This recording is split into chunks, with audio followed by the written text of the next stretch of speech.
तो भाई नमस्कार दोस्तों, क्या हाल है आप सभी के। सबका बहुत स्वागत है जेनिथ के इस प्लेटफॉर्म पे। साथियों, जैसा कि आपको पता है, राजस्थान से संबंधित जितने भी करंट मुद्दे हैं, जो भी करंट जीके हैं, हम उन सबको डिस्कस कर रहे हैं यहाँ पे। और इसी कड़ी में हम बात करेंगे आज राजस्थान की कुछ प्रमुख योजनाओं के बारे में।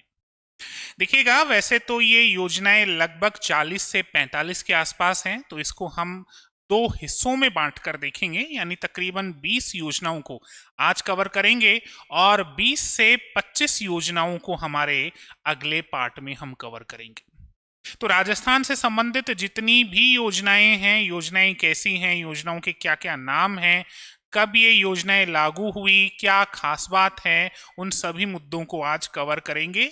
पार्ट फर्स्ट हम शुरू करते हैं और पार्ट फर्स्ट में हम राजस्थान की कुछ प्रमुख योजनाएं देखेंगे और लगभग दोस्तों 20 योजनाएं हम देखने वाले हैं। चलिए शुरुआत करते हैं। सबसे पहली योजना मुख्यमंत्री आयुष्मान आरोग्य योजना। सबसे पहले हम मुख्यमंत्री आयुष्मान आरोग्य योजना से ही शुरुआत करते हैं और इसको हम शॉर्ट में MAA भी कहेंगे। भाई MAA मुख्यमंत्री आयुष्मान आरोग्य योजना। चलिए हमने आगे लगा दिया, क्योंकि आगे 2-3 योजनाएं आप और देखने वाले हैं जिसमें हम MAA का प्रयोग करने वाले हैं। चलिए, ये है मुख्यमंत्री आयुष्मान आरोग्य योजना। इसका ओरिजिनल नाम क्या था? देखिए, पहले इसका नाम कुछ और था, बाद में इसका नाम बदलकर मुख्यमंत्री आयुष्मान आरोग्य योजना किया गया। तो पहले क्या नाम था? पहले नाम था मुख्यमंत्री चिरंजीवी स्वास्थ्य बीमा योजना। पहले जो नाम था वो था मुख्यमंत्री चिरंजीवी स्वास्थ्य बीमा योजना। थोड़ा सा आपको ये जो पहले के नाम हैं, जो पुराने नाम हैं, जो ओरिजिनल नाम हैं, जो मूल नाम हैं, ये भी आपको ध्यान रखने होंगे। अच्छा, ये योजना आई कब थी, लॉन्च कब की गई? तो 1 मई 2021 को ये योजना लॉन्च की गई। योजना की तारीख भी आपको बहुत अच्छे से ध्यान रखनी है। मुख्यमंत्री चिरंजीवी स्वास्थ्य बीमा योजना, ये इसका मूल नाम है और वर्तमान में हम इसको मुख्यमंत्री आयुष्मान आरोग्य योजना के नाम से जानते हैं। चलिए, तो ये 3 बातें हुई इस योजना के बारे में। आगे और डिस्कशन करते हैं। उद्देश्य क्या है इस योजना का? तो राजस्थान निवासियों को कैशलेस स्वास्थ्य बीमा प्रदान करना। ध्यान रखिएगा, क्या उद्देश्य है इस योजना का? राजस्थान निवासियों को कैशलेस स्वास्थ्य बीमा प्रदान करना, ये इस योजना का उद्देश्य है। और इसके बारे में अगर थोड़ा सा डिटेल में हम बात करें, थोड़ी डिटेल में चर्चा करें, तो शुरुआत में तो 1 लाख रुपए, देखिए इनिशियली 1 लाख रुपए के बीमा की बात थी, लेकिन बाद में इस राशि को बढ़ाकर 25 लाख कर दिया गया है। तो ये थोड़ा आपको ध्यान रखना होगा। पहले राशि कितनी थी? 1 लाख रुपए थी और वर्तमान में इस राशि को बढ़ाकर कितना कर दिया गया है? 25 लाख कर दिया गया है। लाभार्थी कौन होंगे? केवल और केवल वो जो राजस्थान के निवासी हैं। इसीलिए यहाँ भी क्लियर लिखा हुआ है, राजस्थान निवासियों को कैशलेस स्वास्थ्य बीमा प्रदान करना। कौन लाभार्थी होंगे? केवल और केवल वो जो राजस्थान के निवासी होंगे। ध्यान रखिएगा, पहले 1 लाख रुपए था और अब इसको बढ़ाकर कितना कर दिया गया है? 25 लाख रुपए कर दिया गया है। चलिए आगे बात करते हैं। ये फ्री भी है और प्रीमियम बेस्ड भी है। ये जो योजना है 2 तरीके से काम करती है, ध्यान रखिएगा। फ्री पे भी है और प्रीमियम बेस्ड भी है। फ्री में कौन कौन आते हैं, निशुल्क में कौन कौन आते हैं? तो संविदा कर्मचारी आएंगे, राष्ट्रीय खाद्य सुरक्षा अधिनियम 2013 के लाभार्थी आएंगे, EWS आएंगे। कहाँ? 2011 की जनगणना के अनुसार। और कोविड-19 अनुग्रह योजना के लाभार्थी भी आएंगे, यानी ये इनके लिए तो ये जो योजना है बिल्कुल फ्री में है, इनको कोई प्रीमियम देने की आवश्यकता नहीं है। लेकिन जो बाकी बचेंगे इनके अलावा जो लोग हैं वो 850 रुपये वार्षिक इसमें प्रीमियम भरेंगे। ये ध्यान रखिएगा, कुछ कैटेगरी के लोग हैं जिनको फ्री में ये सुविधा उपलब्ध है, लेकिन कुछ कैटेगरी फिर मतलब इनके अलावा जो बचता है उनको 850 रुपये सालाना प्रीमियम देना पड़ेगा। इस पॉइंट को ध्यान रखिएगा। अच्छा, टोटल वैसे प्रीमियम कितना है? टोटल प्रीमियम सर 1700 रुपये है। टोटल प्रीमियम 1700 रुपये है, जिसमें से 850 रुपये तो जो बेनिफिशियरी है वो पे करेगा और बाकी के जो 850 रुपये हैं वो राजस्थान सरकार भुगतान करेगी। तो इस तरीके से ये स्कीम चलती है। अच्छा, कुल प्रीमियम 1700 हो गया। रजिस्ट्रेशन कहाँ होगा? रजिस्ट्रेशन फ्री में होगा। किसी भी ई मित्र सेंटर पर जाकर आप इस योजना में रजिस्ट्रेशन करवा सकते हैं। कवरेज अवधि कितनी होगी? उपचार से 5 दिन पहले से लेकर उपचार के 15 दिन बाद तक की अवधि को कवर किया जाएगा, यानी इलाज स्टार्ट होने से 5 दिन पहले, 5 days before treatment to 15 days after treatment, treatment शुरू होने से 5 दिन पहले और ट्रीटमेंट होने के 15 दिन बाद तक की अवधि को कवर किया गया है। एक नोट और ध्यान रखिएगा, आयुष्मान भारत के साथ इसका एकीकरण किया गया है। तो दोस्तों ये आपकी पहली स्कीम थी। पहली स्कीम के विषय में हमने बात की। इस स्कीम का नाम क्या है? मुख्यमंत्री आयुष्मान आरोग्य योजना। मुख्यमंत्री आयुष्मान आरोग्य योजना का जो ओरिजिनल नाम था वो ध्यान रखिएगा, मूल नाम क्या है? मुख्यमंत्री चिरंजीवी स्वास्थ्य बीमा योजना। शुरुआत कब की गई थी? 1 मई 2021 से इसकी शुरुआत की गई थी। तो कुछ मुख्य बिंदु आपको यहाँ इस योजना में ध्यान रखने हैं। केवल किसके लिए लाभ है? राजस्थान के निवासियों के लिए लाभ है। पहले राशि 1 लाख रुपए तय की गई थी, लेकिन बाद में इस राशि को बढ़ाकर 25 लाख रुपए कर दिया गया। फ्री किस किस के लिए है? थोड़ा सा इस बिंदु पे ध्यान दे लेना। और प्रीमियम बेस्ड किस किस के लिए है? मतलब जो फ्री के अलावा है बाकी सबके लिए प्रीमियम बेस्ड है। वो टोटल 1700 रुपए का प्रीमियम होगा सालाना, जिसमें से 850 रुपए तो ये जो बेनिफिशियरी है ये जमा कराएंगे और 850 रुपए राज्य सरकार देगी। चलिए, तो ये पहली योजना हमारी क्लियर होती है। इसके बाद हम बात करेंगे दूसरी योजना के विषय में। दूसरी योजना क्या है दोस्तों? दूसरी योजना है राजस्थान पत्रकार स्वास्थ्य योजना। दूसरी योजना का नाम क्या है? राजस्थान पत्रकार स्वास्थ्य योजना। इसे कब जारी किया गया? तो 28 मार्च 2025 को जारी किया गया। दोस्तों मई 2025 तक जितनी भी योजनाएं हैं उन सबको कवर करेंगे। मई 2025 तक बहुत सी योजनाएं आपको देखने को मिलेंगी। तो ये योजना भी 2025 की ही है, यानी लेटेस्ट योजना है। और कब इसे लॉन्च किया गया? 28 मार्च 2025 को लॉन्च किया गया। और यहाँ एक खास बात ध्यान देने वाली ये है कि इसको लॉन्च कहाँ किया गया था।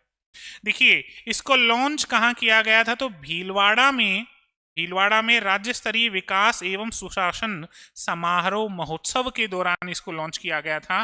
तो ये विशेष याद रखने वाला मुद्दा है, ये विशेष इंपॉर्टेंट चीज है कि राजस्थान पत्रकार स्वास्थ्य योजना इसको कब लॉन्च किया गया? 28 मार्च 2025 को लॉन्च किया गया। कहाँ लॉन्च किया गया? तो सर भीलवाड़ा में, ध्यान रखिएगा। और भीलवाड़ा में भी क्या कार्यक्रम चल रहा था? तो भीलवाड़ा में कार्यक्रम चल रहा था state level development and good governance festival. ये जो महोत्सव है, इस महोत्सव के दौरान राजस्थान पत्रकार स्वास्थ्य योजना को लॉन्च किया गया। तारीख याद रखिएगा, 28 मार्च 2025।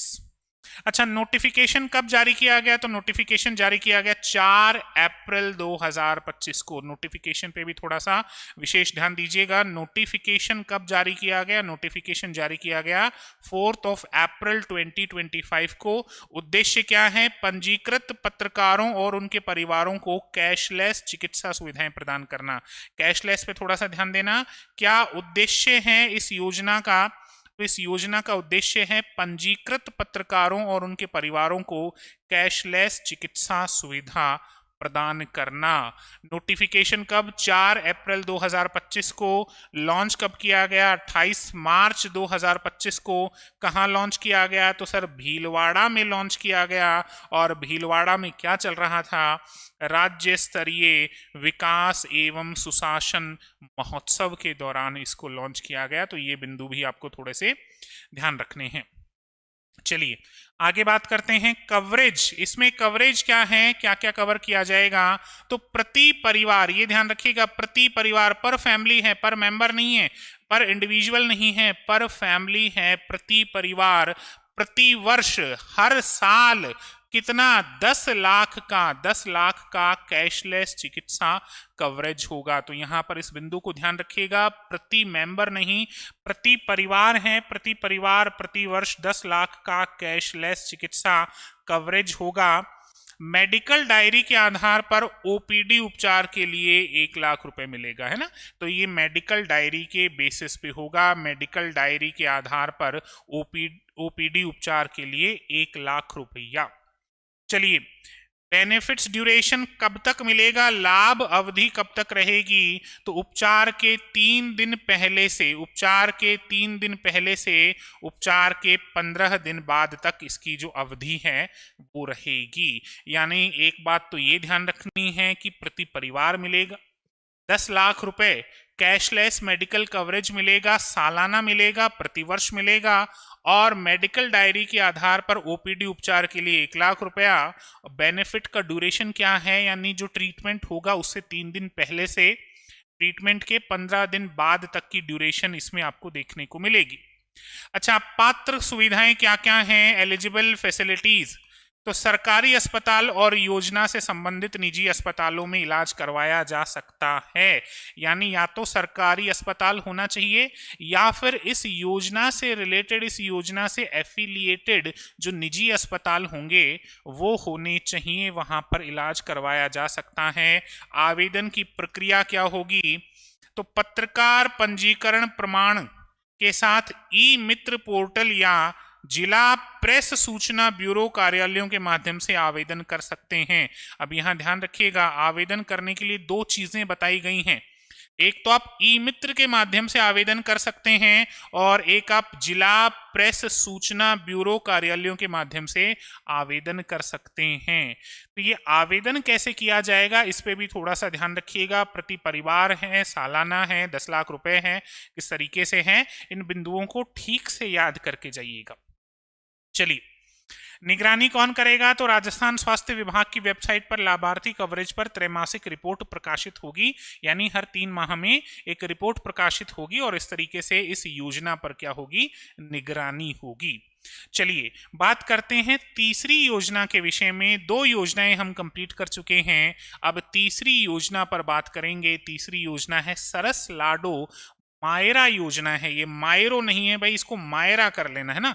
ये सरस लाडो मायरा योजना है, मायरा, है ना। तो सरस लाडो मायरा योजना, मायरा आप सभी जो भी राजस्थान के बालक हैं उन सबको मायरा के बारे में बहुत अच्छे से पता है कि मायरा क्या होता है। इसी विषय में बात करेंगे। सरस लाडो मायरा योजना लॉन्च कब किया गया था? इस स्कीम को कब इसे जारी किया गया था? तो 5 अप्रैल 2025 को। ये डेट ध्यान रखिएगा, 5 अप्रैल 2025। और इनिशिएटेड बाय किसके द्वारा आरंभ किया गया? तो ये सर जयपुर डेयरी के द्वारा आरंभ किया गया था। सरस लाडो मायरा योजना, कौन सी योजना? सरस लाडो मायरा योजना। और ये जयपुर डेयरी के द्वारा इसे इनिशिएट किया गया था। जारी कब किया गया था? तो 5 अप्रैल 2025 को जारी किया गया था। इनिशिएटेड बाय जयपुर डेयरी, तो जयपुर डेयरी के द्वारा इसको इनिशिएट किया गया था, ये ध्यान रखिएगा।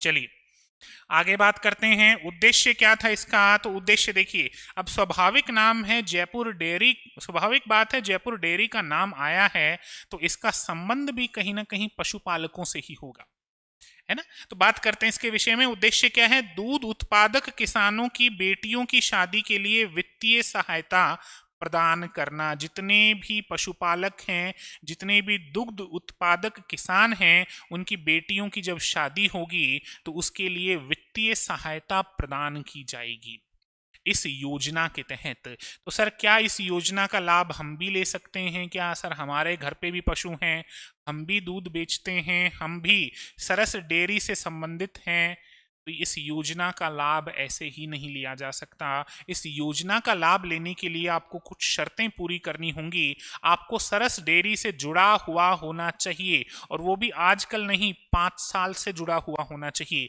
चलिए तो बात करते हैं इस विषय में। उद्देश्य क्या है? दुग्ध उत्पादक किसानों, जो आपके दुग्ध उत्पादक किसान हैं, मिल्क प्रोड्यूसिंग फार्मर्स हैं, इनकी बेटियों की शादी के लिए वित्तीय सहायता प्रदान करना, ये इस योजना का उद्देश्य है सर। अच्छा, एलिजिबिलिटी क्या है, पात्रता क्या है इस योजना के लिए? जयपुर डेयरी में कम से कम 5 वर्षों से पंजीकृत किसान होने चाहिए। कम से कम कितने वर्ष? देखिए यही मैंने आपसे बात कही थी कि आप आज शुरू करेंगे तो कुछ नहीं होगा, कम से कम कितने सालों तक के लिए आप पंजीकृत हों, यानी पिछले 5 साल पहले अगर आपने शुरू किया था तो इस स्कीम का लाभ आप उठा सकते हैं। जयपुर डेयरी में कम से कम 5 वर्षों से पंजीकृत किसान प्रतिवर्ष न्यूनतम 300 लीटर दूध की आपूर्ति भी आप करेंगे। ऐसा नहीं कि बस आप पंजीकृत हैं, आप कुछ कर नहीं रहे, आपूर्ति नहीं हो रही, आप प्रतिवर्ष न्यूनतम, ये मिनिमम है, मैक्सिमम कुछ भी हो सकता है, मिनिमम है प्रतिवर्ष न्यूनतम 300 लीटर दूध की आपूर्ति भी आप करेंगे। ये भी आपके लिए मैंडेटरी है, ध्यान रखिएगा, तभी आपको इसमें पात्र माना जाएगा।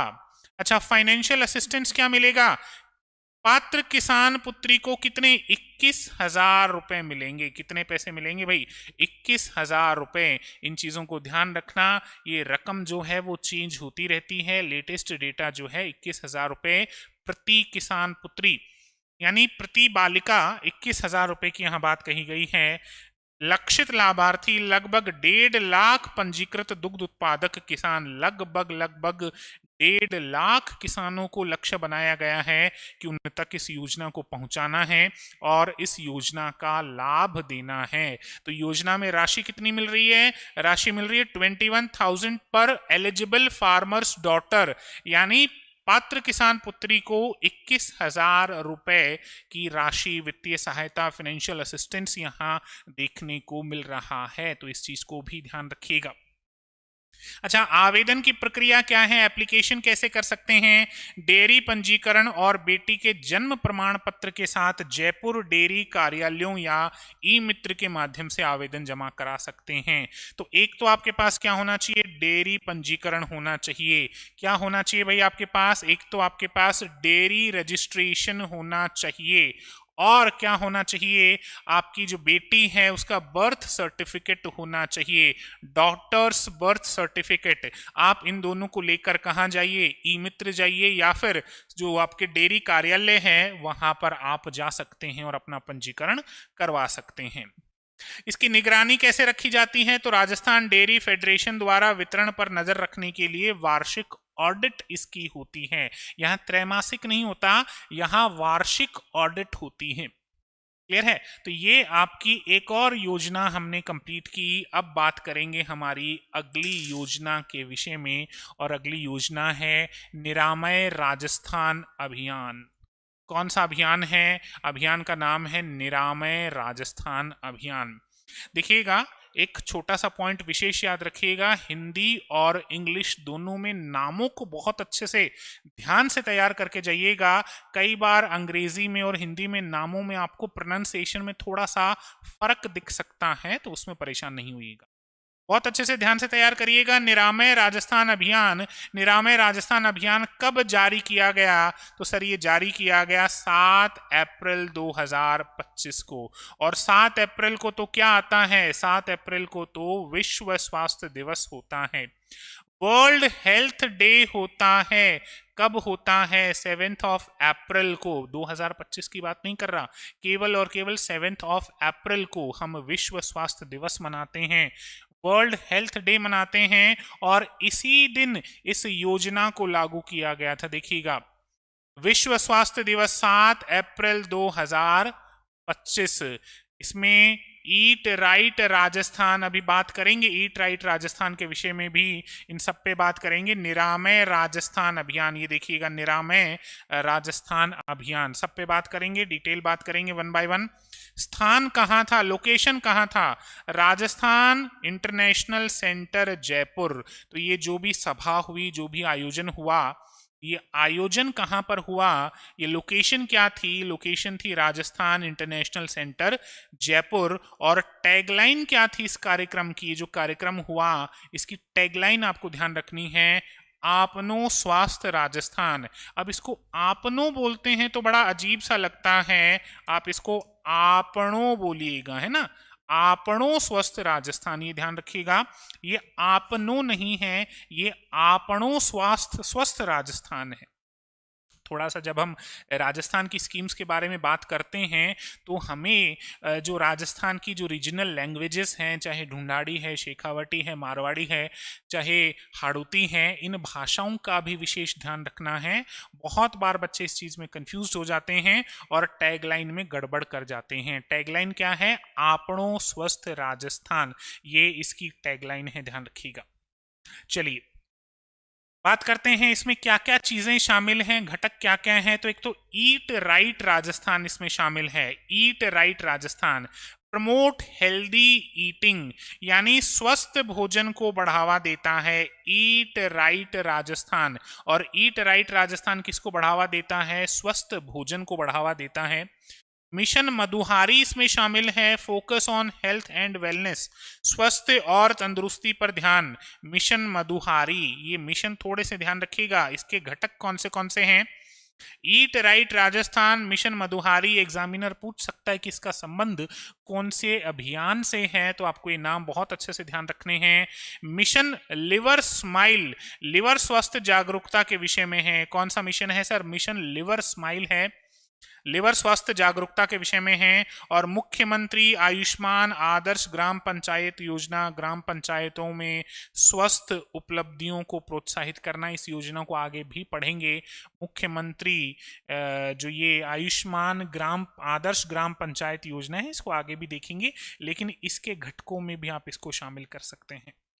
ये आपकी कौन सी योजना है सर, ये योजना है निरामय राजस्थान अभियान, योजना ना कहकर अभियान इसको कहेंगे, निरामय राजस्थान अभियान। और 7 अप्रैल 2025 जब वर्ल्ड हेल्थ डे मनाया जाता है, सेलिब्रेट किया जाता है, 7 अप्रैल 2025 विश्व स्वास्थ्य दिवस। इस पॉइंट को आप थोड़ा सा ध्यान रखिएगा। चलिए और आगे बात करते हैं, उद्देश्य क्या है इसके, ऑब्जेक्टिव क्या हैं। राजस्थान भर में स्वास्थ्य जागरूकता और सेवाओं को बढ़ाना, राजस्थान भर में स्वास्थ्य जागरूकता यानी हेल्थ को लेकर लोग कॉन्शियस हों, लोगों को हेल्थ को लेकर कॉन्शियस बनाया जा रहा है, हेल्थ को लेकर अवेयर बनाया इस योजना के तहत जाएगा। आवेदन कैसे किया जा सकता है, register for awareness program via local health centre और ई मित्र, यानी जो आपके स्थानीय स्वास्थ्य केंद्र हैं या तो वहां आप चले जाइए या फिर ई मित्र पर जाकर आप इसका आवेदन या रजिस्ट्रेशन कर सकते हैं। इस पॉइंट को ध्यान रखिएगा। चलिए दोस्तों आगे बात करते हैं इसकी निगरानी कैसे होती है। तो राज्य स्वास्थ्य पोर्टल पर अर्धवार्षिक स्वास्थ्य संकेतक सर्वेक्षण प्रकाशित होता है, ध्यान रखिएगा। यहां पर कैसा होता है, अर्धवार्षिक होता है। शुरुआत में हमने त्रैमासिक पढ़ा था, फिर हमने वार्षिक पढ़ा था, अब हम बात कर रहे हैं यहां पर अर्धवार्षिक के विषय में, तो इस बिंदु को थोड़ा सा ध्यान रखिएगा। अच्छा, वहनीयता सस्टेनेबिलिटी, ईट राइट राजस्थान में जैविक और बाजरा आधारित आहारों को बढ़ावा मिलता है। चलिए तो एक और योजना आप कह लीजिए या फिर अभियान आप कह लीजिए, वो हमने पूरा किया है। बढ़ते हैं हमारे अगले अभियान पर। आज हम केवल 20 योजनाएं ही पूरी करेंगे, चिंता मत कीजिएगा। 2 पार्ट्स में हम इस क्लास को कंप्लीट करेंगे। एक साथ 40 से 45 योजनाएं आपके लिए भी बहुत भारी भरकम हो जाएंगी। एक पार्ट इसका आज होगा, एक पार्ट फिर एक दिन छोड़कर अगले दिन हम इसका पाठ कर लेंगे। देखिए अगली योजना क्या है, अगली योजना है मुख्यमंत्री आयुष्मान आदर्श ग्राम पंचायत योजना। जैसा कि मैंने कहा था, मुख्यमंत्री आयुष्मान आदर्श ग्राम पंचायत योजना को आगे कवर करेंगे। तो 5वें नंबर की आपकी योजना यही है, मुख्यमंत्री आयुष्मान आदर्श ग्राम पंचायत योजना। अच्छा, लॉन्च कब किया गया था, जारी कब हुई, तो 7 अप्रैल 2025, यही विश्व स्वास्थ्य दिवस के दिन ही इसको लॉन्च किया गया था। यानी जो अभियान था, जो हमने अभी जस्ट वो अभियान पढ़ा और ये जो योजना थी, इन दोनों को एक साथ लॉन्च किया गया था। दोनों की तारीख जो है, ध्यान रखिएगा, समान है, एक है, उसमें कोई फेर नहीं है, दोनों की तारीख आपको एक देखने को मिलेगी, 7 अप्रैल 2025। किसके द्वारा आरंभ किया गया, तो मुख्यमंत्री भजनलाल शर्मा जी के द्वारा इसे शुरू किया गया। चलिए आगे बात करते हैं, इसका उद्देश्य क्या है, ऑब्जेक्टिव क्या है। 100% स्वास्थ्य संकेतक प्राप्त करने वाली ग्राम पंचायतों को प्रोत्साहन निधि प्रदान करना। देखो यहां पर क्या किया गया है, इस योजना के तहत कुछ इंडेक्स बनाए गए हैं, कुछ स्वास्थ्य संकेतक बनाए गए हैं। उन संकेतकों पे बात करेंगे, कुल 9 संकेतक बनाए गए हैं, और उनमें अगर कोई ग्राम पंचायत 100% सही रहती है, यानी 100% स्कोर करती है, तो उन्हें क्या मिलेगा, उन्हें प्रोत्साहन राशि दी जाएगी। तो ये ध्यान रखिएगा, 100% स्वास्थ्य संकेतक प्राप्त करने वाली ग्राम पंचायतों को प्रोत्साहन निधि प्रदान की जाएगी। और ये संकेतक कौन से हैं, इन पे बात कर लेते हैं। तो कुल मिलाकर कितने संकेतक देखेंगे, 9 संकेतक देखेंगे सर, है ना। तो सबसे पहले देखिएगा, टीबी मुक्त ग्राम पंचायत, देखा जाएगा कि क्या वो ग्राम पंचायत टीबी फ्री है या नहीं। टीबी मुक्त ग्राम पंचायत, क्या वहां संस्थागत प्रसव होता है कि नहीं होता, यानी जो डिलीवरी होती हैं वो प्रॉपर हॉस्पिटल्स में एक इंस्टीट्यूशनल तरीके से होती हैं कि नहीं होती। क्या वहां पे प्रसव पूर्व देखभाल की सेवाएं अवेलेबल हैं भी या नहीं है। क्या वहां पूर्ण टीकाकरण है या नहीं है, मतलब टोटली सभी बच्चों को टीका लग गया है या नहीं लगा है। क्या उच्च रक्तचाप और मधुमेह की जांच होती कि नहीं होती, डायबिटीज या हाइपरटेंशन की जो जांच है वो होती है कि नहीं होती। क्या PMJAY उज्ज्वला कार्ड रजिस्ट्रेशन है या नहीं है। क्या टोबैको फ्री ग्राम पंचायत है, तंबाकू मुक्त ग्राम पंचायत है क्या। भाई ये जो बिंदु है ये थोड़ा सा विचित्र लगा। बाकी तो चलो मैंने मेरे गांव में भी देखा है, बाकी चीजें तो ठीक है, मैनेज हो रही हैं, जांच भी हो रही है, प्रॉपर प्रसव भी हो रहा है, प्रसव पूर्व देखभाल भी हो रही है। टीबी से भी कहीं ना कहीं लोगों को बहुत ज्यादा हद तक मुक्ति मिल चुकी है। लेकिन ये जो तंबाकू वाली बात है, ये तो शायद ही कोई ऐसी ग्राम पंचायत होगी जो पूरी तरीके से तंबाकू मुक्त ग्राम पंचायत हो। हालांकि योजनाएं बनती हैं, अच्छे के लिए ही बनती हैं योजनाएं, कोई किंतु परंतु नहीं है, लेकिन हम उन योजनाओं के कितने काबिल हैं ये देखने वाली बात है। अच्छा, इसके अलावा और क्या है, वरिष्ठ नागरिकों के लिए स्वास्थ्य जांच और मोतियाबिंद उपचार के और खसरा टीकाकरण। तो अगर ये आपने सारे जो टर्म्स हैं पूरे कर दिए, यानी 100% आपने सारा काम किया है, तो ही आपको प्रोत्साहन राशि जो है वो मिलने वाली है। अब ये देख लेते हैं कि प्रोत्साहन राशि मिलेगी कितनी। भाई ये तो है कि हमें ये सारी जो टर्म्स और कंडीशंस हैं पूरी करनी है, सारे सूचकांक हमें पूरे करने हैं, इसके बाद ही तो हमें इंसेंटिव मिलेगा, प्रोत्साहन मिलेगा। इंसेंटिव प्रोत्साहन है कितना, प्रत्येक योग्य ग्राम पंचायत को कितना पैसा मिलेगा, 11 लाख रुपए मिलेंगे दोस्तों। 11 लाख एक ग्राम पंचायत के लिए कम नहीं होते। 11 लाख में गांव का अच्छा खासा विकास किया जा सकता है। तो अगर आप भी चाहते हैं कि आपकी ग्राम पंचायत को भी ये प्रोत्साहन मिले, तो आज एक सौगंध खाइएगा कि तंबाकू से हम जितने रह सकें उतना बढ़िया है। तंबाकू से थोड़ा सा बच के रहिए भैया, बाकी तो सारे हम पूरे कर देंगे। एक ये समस्या जरूर देखने को मिलेगी। बजट घोषणा, कौन से बजट में इसकी घोषणा की गई है, तो बजट घोषणा की गई है 2025-26 में, यानी जो अभी हाल में जो बजट प्रस्तुत किया था राजस्थान सरकार ने, उसमें इसकी घोषणा की गई है। अच्छा, आवेदन प्रक्रिया क्या है, आवेदन कैसे करेंगे, एप्लीकेशन प्रोसेस क्या है। ग्राम पंचायतें जिला स्वास्थ्य अधिकारी या ई मित्र के माध्यम से स्वास्थ्य संकेतक डेटा प्रस्तुत करती है। कौन करेगी भाई, स्वाभाविक बात है ग्राम पंचायतें ही करेंगी। कहां पर करेंगी, या तो जिला स्वास्थ्य अधिकारी को या फिर ई मित्र के माध्यम से अपना डेटा प्रेजेंट करेंगी कि देखो साहब हमने हर चीज को कंप्लीट कर दिया है, पूरा कर दिया है। अच्छा, मॉनिटरिंग कैसे होगी, राजस्थान स्वास्थ्य विभाग द्वारा स्वतंत्र ऑडिट परिणाम सार्वजनिक डैशबोर्ड पर होंगे। तो इसकी मॉनिटरिंग जो होगी तो राजस्थान स्वास्थ्य विभाग करेगा, और डैशबोर्ड पर इसका जो रिजल्ट है वो आपको देखने को मिल जाएगा। चलिए दोस्तों, तो 5 स्कीम, 5 योजनाएं हमारी पूरी होती हैं। अब बात करते हैं योजना नंबर 6 पर। छठी योजना क्या है? छठी योजना है डॉक्टर अंबेडकर पंचतीर्थ यात्रा योजना, है ना। बाबा साहेब अंबेडकर जी के नाम पर ये योजना है। दो योजनाएं हम पढ़ेंगे इसमें बाबा साहेब अंबेडकर जी के विषय में। तो उसमें से पहली योजना है, योजना का नाम क्या है? डॉक्टर अंबेडकर पंचतीर्थ यात्रा योजना। डॉक्टर अंबेडकर पंचतीर्थ यात्रा योजना कब लागू, कब जारी की गई थी, एक तरीके से ये बात करते हैं तो डॉक्टर बी आर अंबेडकर जी की जो जयंती आती है 14 अप्रैल, तो 14 अप्रैल 2025 को इस योजना को क्या किया गया था? लॉन्च किया गया था, जारी किया गया था। कब जारी किया गया था? 14 अप्रैल 2025 को, यानी अभी हाल में ही इसको जारी किया गया है। उद्देश्य क्या है? तो उद्देश्य है बाबा साहेब से संबंधित जो 5 मुख्य स्थल हैं, उन मुख्य स्थल पर नागरिकों को मतलब भेजना एक तरीके से, ताकि वो वहां जाकर विजिट कर सकें। हर राज्य में ये योजना चल रही है, तो इसमें राजस्थान क्या कर रहा है उस विषय में हमें बात करनी है।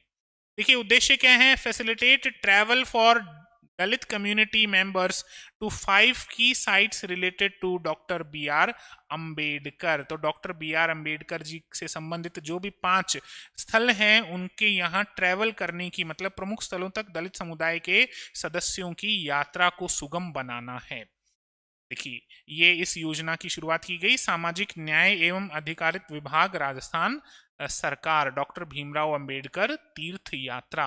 तो ये 5 स्थल कौन से हैं जहां पर यात्रा करवाई जाएगी? इनमें से 4 स्थल तो भारत में हैं और 1 स्थल जहां लंदन में है, देश के बाहर है। तो देखिए अगर आपको कभी ऐसा सुनहरा मौका मिले बाबा साहेब के 5 जो स्थल हैं इनकी यात्रा करने का, बात करते हैं कौन से स्थल पे यात्रा होगी। एक तो महू, जहां पर उनका जन्मस्थल है, एक पहली यात्रा महू में। फिर होगी नागपुर में दीक्षा भूमि है जहां उन्होंने बौद्ध धर्म अपनाया था। फिर नई दिल्ली में महापरिनिर्वाण स्थल है, उनकी मृत्यु का स्थल है। फिर मुंबई में चैत्य भूमि है, उनकी समाधि है। और फिर लंदन में उनका जो घर है जहां पर उन्होंने लॉ की पढ़ाई की थी वहां। तो कुल मिलाकर कितने स्थल हो गए? 5 स्थल हो गए। अब इन 5 स्थलों पर किसे भेजा जाएगा? हमें राजस्थान से मतलब है। राजस्थान की बात करें तो राजस्थान में प्रथम चरण के लिए 1 करोड़ का बजट निर्धारित किया गया है। प्रथम चरण के लिए कितना बजट है? 1 करोड़ का बजट निर्धारित किया गया है। और टारगेट क्या है? 1000 लोगों को सालाना कितने लोग इसके लिए एलिजिबल होंगे? कितने राजस्थान के निवासी इसके लिए एलिजिबल होंगे? देखिए हर राज्य अपने अपने हिसाब से करेगा। राजस्थान में 1000 निवासियों के लिए है। और ये कैसे चुने जाएंगे? लॉटरी के माध्यम से चुने जाएंगे, है ना। इनको कैसे चुनाव होगा? इनका चुनाव होगा लॉटरी के माध्यम से। जो एलिजिबल एप्लीकेंट्स हैं उनमें से लॉटरी ली जाएगी और 1000 लोगों को सालाना इसके लिए मतलब व्यवस्था है कि 1000 लोगों को यात्रा करवाई जाएगी। अच्छा, एप्लीकेशन की प्रोसेस क्या है? Apply through social justice department portal. Social justice department portal के माध्यम से, या फिर district office with caste certificate and income proof below 2.5 lakh per annum. ध्यान रखिएगा आप इसके लिए तभी एलिजिबल होंगे जब आपके पास कास्ट सर्टिफिकेट हो और आपकी सालाना आमदनी 2.5 लाख रुपए से क्या हो? कम हो, तो आप इसके लिए एलिजिबल माने जाओगे। अच्छा, निगरानी कैसे होगी? लाभार्थियों के अनुभव और कार्यक्रम के प्रभाव पर वार्षिक रिपोर्ट होगी। रिपोर्ट कैसी दी जाएगी? वार्षिक दी जाएगी। लाभार्थियों का जो अनुभव होगा उसके बेसिस पे रिपोर्ट तैयार होगी। चलिए दोस्तों, तो 6 योजनाएं हम पूरी कर चुके हैं। अब बात करते हैं योजना नंबर 7 पर। 7वीं योजना क्या है? 7वीं योजना के विषय में बात करें तो योजना का नाम है बाबा साहेब अंबेडकर संबल योजना। क्या नाम है योजना का? बाबा साहेब अंबेडकर संबल योजना। योजनाओं के नाम बहुत अच्छे से ध्यान रखने आपको। जारी कब किया गया? वही 14 अप्रैल को जारी किया गया, 14 अप्रैल 2025। किसने इनिशिएट लिया? तो चीफ मिनिस्टर भजनलाल शर्मा जी के इनिशिएशन से इसे जारी किया गया था। उद्देश्य क्या है इस योजना का? उद्देश्य क्या है? तो इस योजना का उद्देश्य है 50% से अधिक अनुसूचित जाति की आबादी वाले गांव में बुनियादी ढांचे का विकास करना। कितने प्रतिशत से अधिक? ऐसे गांव जहां पर आबादी 50% से अधिक है किसकी? अनुसूचित जाति की। आबादी वाले गांवों में बुनियादी ढांचे का, यानी यहां पर इंफ्रास्ट्रक्चर डेवलपमेंट हो रहा है। फोकस एरिया क्या है? सड़क, जलापूर्ति, शिक्षा, स्वास्थ्य, स्वच्छता, सामुदायिक भवन, स्ट्रीट लाइट इत्यादि इत्यादि, ये सब इसका फोकस एरिया है। यानी इंफ्रास्ट्रक्चर डेवलपमेंट की यहां पर बात हो रही है, ध्यान रखिएगा। बजट कितना है दोस्तों? तो बजट है 250 करोड़ रुपया। 250 करोड़ रुपया बजट है। आवेदन प्रक्रिया क्या है? ग्राम पंचायत के माध्यम से जिला कलेक्टर को प्रस्तुत किए गए गांव के प्रस्ताव, तो जो जिला कलेक्टर होंगे ग्राम पंचायत के माध्यम से इसका आवेदन आप कर सकते हैं। मॉनिटरिंग कैसे होगी? राज्य पोर्टल पर त्रैमासिक बुनियादी ढांचा प्रगति रिपोर्ट होगी, यानी त्रैमासिक होगी। कैसे होगी सर रिपोर्ट? कैसे होगी? क्वार्टरली होगी। और किसको देखा जाएगा? इंफ्रास्ट्रक्चर को देखा जाएगा। इंफ्रास्ट्रक्चर को देखा जाएगा, बुनियादी ढांचे को सर यहां देखा जाएगा। चलिए दोस्तों, अब बात करते हैं हमारी अगली स्कीम के बारे में, अगली योजना के बारे में। और हमारी अगली योजना है योजना नंबर 8। और योजना नंबर 8 का नाम क्या है? पंडित दीनदयाल उपाध्याय गरीबी मुक्त गांव योजना।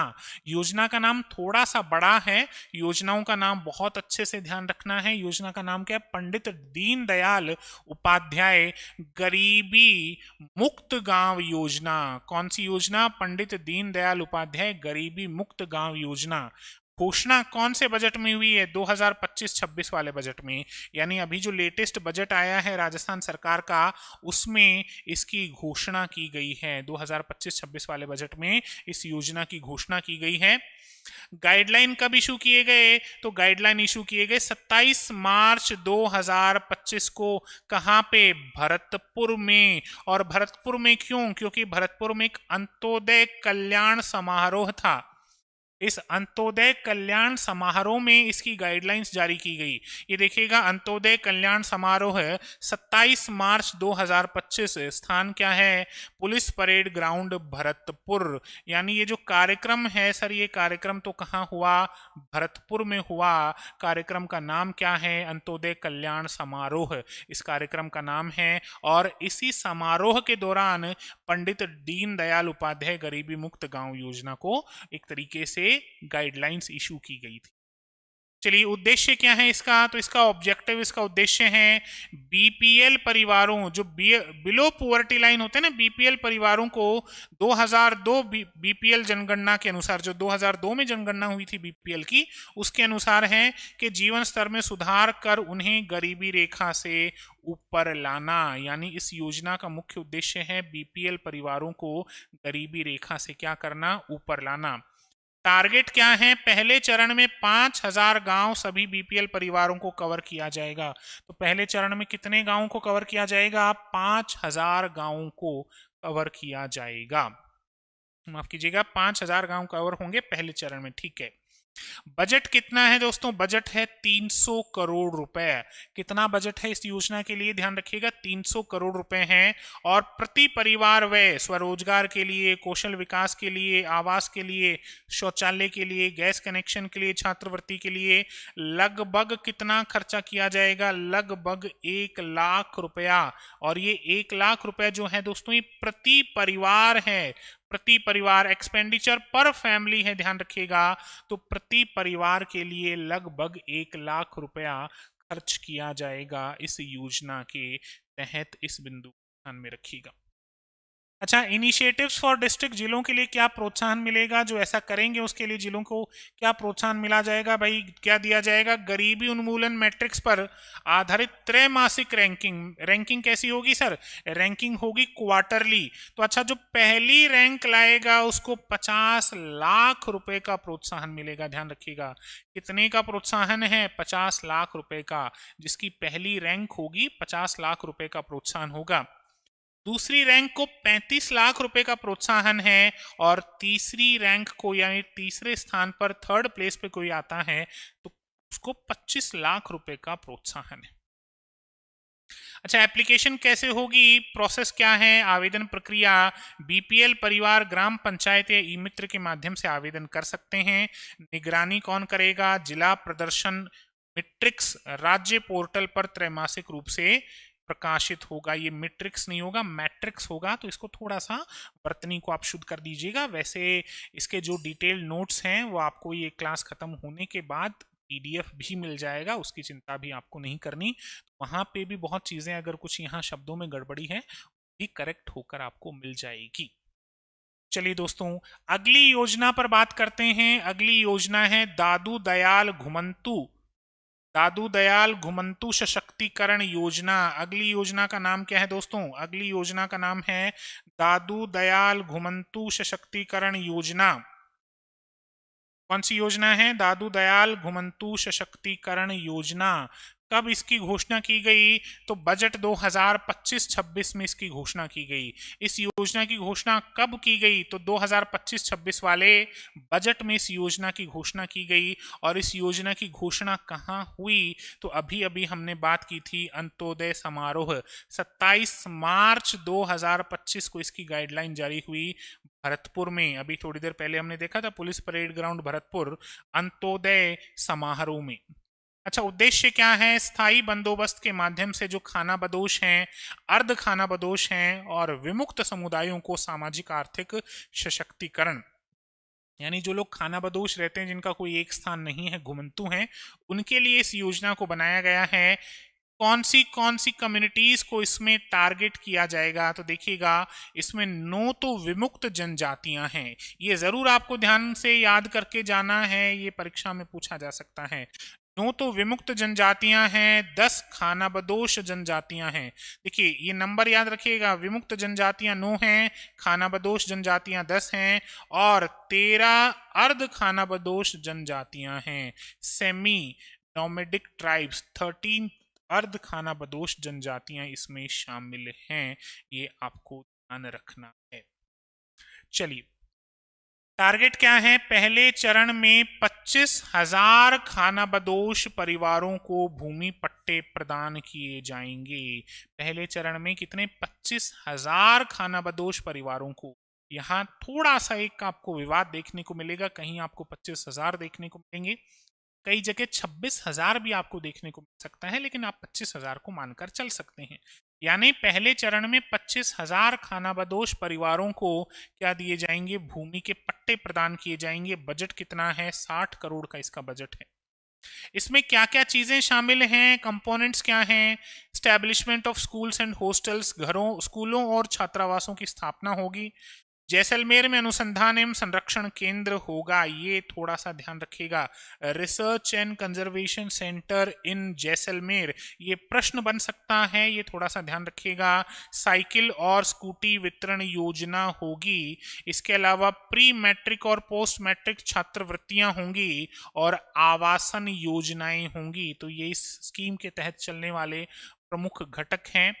आवेदन कैसे कर सकते हैं, सामुदायिक पहचान के साथ जिला कलेक्टर कार्यालयों के माध्यम से आवेदन किया जा सकता है। मॉनिटरिंग कैसे होगी, annual progress report by social justice department, जो आपका सोशल जस्टिस डिपार्टमेंट है, इसके माध्यम से एनुअली इसको क्या किया जाएगा, देखा जाएगा, इसकी प्रोग्रेस को देखा जाएगा। दोस्तों इस बिंदु को मत भूलिएगा, इसे मत छोड़कर जाइएगा। जैसलमेर में अनुसंधान एवं संरक्षण केंद्र, ये बड़ा आपके लिए इंपॉर्टेंट हो सकता है। चलिए आगे बात करते हैं। ये निगरानी ये सब हमने कंप्लीट कर लिया है। अब अगली योजना पर बात करते हैं। अगली योजना है मां नेत्र वाउचर योजना। अब देखिएगा, मैंने स्टार्टिंग में आपसे एक बात कही थी कि MAA को आप याद करिएगा, है ना, MAA, उसी को यहां लिया गया है और नाम क्या रखा गया है, MAA मां, जिसको हम क्या कह रहे हैं, मां कह रहे हैं। मां नेत्र वाउचर योजना, इसका अनाउंसमेंट कब हुआ, तो बजट 2025-26 में इसको अनाउंस किया गया। अच्छा, उद्देश्य क्या है, भाई नाम से ही पता चल रहा है, नेत्र योजना है, नेत्र वाउचर योजना है, तो कुछ ना कुछ तो चश्मों से संबंधित बात होगी। उद्देश्य क्या है, ट्रक बस चालकों, दर्जी, बढ़ई, हस्तशिल्प कारीगरों और अन्य श्रमिकों को निशुल्क नेत्र जांच, सर्जरी और चश्मे उपलब्ध करवाना। भाई जो ट्रक चलाते हैं, बस चलाते हैं, उनकी नज़र में कई बार प्रॉब्लम हो जाती है। जो बारीक काम करते हैं उनकी नज़रों में प्रॉब्लम हो जाती है। जो दर्जी हैं उनकी नज़र, भाई क्योंकि बहुत देर तक एक ही जगह कॉन्सेंट्रेशन करना पड़ता है तो आंखें प्रॉब्लम करने लगती हैं। इनको निशुल्क जांच होगी और चश्मा भी उपलब्ध करवाया जाएगा। तो इस योजना का नाम बड़ा सिंपल है, मां नेत्र वाउचर योजना। बजट 2025-26 में इसे जारी किया गया। क्या बजट रखा गया इसका? तो 75 करोड़ रुपए इसका बजट रखा गया। आवेदन प्रक्रिया क्या है? व्यवसायिक प्रमाण पत्र के साथ सरकारी अस्पताल या ई मित्र पर आप पंजीयन करवा सकते हैं, लेकिन आपके पास वो व्यवसायिक प्रमाण पत्र होना चाहिए कि सर मैं ये काम करता हूं, है ना। तो आप आवेदन करवा सकते हैं। निगरानी कौन करेगा? अर्धवार्षिक नेत्र देखभाल कवरेज रिपोर्ट के माध्यम से निगरानी होगी। ध्यान रखिएगा, अर्धवार्षिक। चलिए, ये हमने 10 योजनाएं पूरी की हैं सर। अब बात करेंगे 11वें नंबर की योजना पर। बहुत ज्यादा तेज में नहीं चल रहा। बहुत ज्यादा तेज चलने का मतलब है टॉपिक्स आपके सर के ऊपर से जाना। इसी तरीके से, इसी रफ्तार से, इत्मीनान से हम टॉपिक्स को पढ़ेंगे। आज हम 20 योजनाओं को पूरा कर लेंगे, अगली क्लास में और 20 से 25 योजनाओं को पूरा कर लेंगे। और फिर दोस्तों उसके बाद हम 1 से 2 क्लासेस और रखेंगे जिसमें आपके एनवायरनमेंट, इकोसिस्टम और आर्थिक समीक्षा को पूरा करेंगे। बहुत इंपॉर्टेंट है आर्थिक समीक्षा, उस पर भी हम बात करेंगे, ध्यान रखिएगा। अच्छा, अगली कौन सी योजना है? बैल से खेती प्रोत्साहन योजना। बैल से खेती, है ना, बैल से खेती प्रोत्साहन योजना के विषय में बात करेंगे। योजना नंबर 11 है। और इस योजना में क्या खास बात है? सबसे पहले तो इसकी घोषणा कब की गई? तो बजट 2025-26 में इसकी घोषणा की गई। उद्देश्य क्या है? छोटे और सीमांत किसानों के लिए बैलों से खेती को बढ़ावा देना। जो छोटे और सीमांत किसान होंगे ना, उनके लिए बैलों से खेती को बढ़ावा देना। देखिए हो क्या रहा है, छोटे और सीमांत किसानों तक वैसे भी ट्रैक्टर की पहुंच बड़ी मुश्किल है। ट्रैक्टर अगर आप देखेंगे तो 5 से 7 लाख, 8 लाख, 9 लाख, 10 लाख, शायद मैं कम ही बता रहा हूँ, 5 लाख, तो ट्रैक्टर बहुत महंगे हो रहे हैं। प्लस दूसरी बात क्या है, जितना आप ट्रैक्टर वगैरह को यूज करेंगे उतना प्रदूषण ज्यादा फैलेगा, उतना डीजल आपको ज्यादा चाहिएगा। तो सरकार को लगा कि क्यों ना इस तरीके की कोई योजना बनाई जाए जो इको फ्रेंडली भी हो और सीमांत और छोटे किसानों के बजट में भी हो। तो इस वजह से ये योजना ही बैल से खेती प्रोत्साहन योजना। वित्तीय सहायता क्या है? प्रति जोड़ी बैलों पर प्रति वर्ष कितना रुपया? 30,000 रुपया। ध्यान रखिएगा, प्रति जोड़ी बैल, यानी एक जोड़ी बैल पर प्रति वर्ष कितना रुपया मिलेगा आपको? 30,000 रुपया प्रोत्साहन मिल सकता है। अच्छा, पात्रता क्या होनी चाहिए? 15 महीने से 12 वर्ष तक की आयु के बैल होने चाहिए। जी बिल्कुल, बैल होंगे। और उनकी भी एज डिसाइड कर रखी है, 15 मंथ्स एंड 12 ईयर्स। 15 महीने से 12 वर्ष तक के बैल हों तो ही आप इस योजना का लाभ लेने के लिए क्या माने जाओगे दोस्तों? पात्र माने जाओगे। आवेदन प्रक्रिया क्या है? पशुधन विवरण के साथ कृषि विभाग या ई मित्र के माध्यम से आप आवेदन कर सकते हैं। किसके माध्यम से आवेदन कर सकते हैं? पशु विवरण के साथ कृषि विभाग या ई मित्र के माध्यम से आप आवेदन इस योजना के लिए कर सकते हैं। चलिए, निगरानी कौन करेगा? तो वार्षिक स्थिरता प्रभाव रिपोर्ट इसमें आएगी, यानी एनुअल बेसिस पे इसमें आपको रिपोर्ट देखने को मिल जाएगी। सस्टेनेबिलिटी क्या है? बैल आधारित खेती के साथ साथ जैविक खेती को भी बढ़ावा दिया जाएगा। चलिए दोस्तों, अगली योजना के बारे में बात करते हैं। बहुत ही शानदार योजना है, बर्तन बैंक योजना। और इस योजना में एक ऐसी सरपंच का नाम भी आएगा जो मेरे ही गृह जिले से हैं, यानी कि झुंझुनू से हैं। ये योजना बड़ी ही शानदार है। इस योजना की परिकल्पना क्या है कि बर्तन बैंक बनाया जाएगा और आप शादी समारोह में हमसे किराए पर, बहुत ही न्यूनतम किराए पर बर्तन आप ले सकते हैं। सरपंच का नाम जरूर आपको याद रख के जाना है। सरपंच को किस नाम से पुकारा जाता है? हॉकी वाली सरपंच कहा जाता है। ये नाम भी आपको विशेष करके ध्यान रखना होगा। यहां से सीधा सीधा प्रश्न बन सकता है दोस्तों, इससे विशेष ध्यान रखिएगा क्या चीज है। देखिएगा बर्तन बैंक योजना बजट कौन सा 2025-26, 2025-26। अब सबसे पहले तो मैं आपको उस बिंदु पर ले चलता हूं जहां से प्रेरणा मिली। हालांकि ये योजना राजस्थान सरकार की है, लेकिन प्रेरणा कहां से मिली, तो सबसे पहले वहां चलते हैं, प्रेरणा स्रोत पर चलते हैं, इंस्पिरेशन। देखिएगा प्रेरणा कहां से मिली, तो प्रेरणा मिली सर नीरू यादव जी से। नीरू यादव जी, झुंझुनू का एक गांव है, गांव का नाम है लांबी अहीर। गांव का नाम क्या है, लांबी अहीर। और वहां की क्या है, ये सरपंच हैं, लांबी अहीर की सरपंच हैं नीरू यादव जी। हॉकी वाली सरपंच इन्हें कहा जाता है। क्यों कहा जाता है, इसके पीछे भी अपने आप में एक दिलचस्प कहानी है कि इन्होंने हॉकी खेलने के लिए मैदान तैयार करवाया था, इस वजह से इन्हें हॉकी वाली सरपंच भी कहा जाता है। इनकी प्रेरणा से ये बर्तन स्कीम चालू हुई थी, यानी इन्होंने कहीं ना कहीं से स्कीम को शुरू किया था। लेकिन भाई हमें स्कीम किसके हिसाब से देखनी है, राजस्थान सरकार के हिसाब से देखनी है। बजट 2025-26, प्रथम बर्तन बैंक कहां बना, ये भी ध्यान रखिएगा। पहला बर्तन बैंक कहां, लॉन्च्ड इन खैराबाद, खैराबाद पंचायत समिति।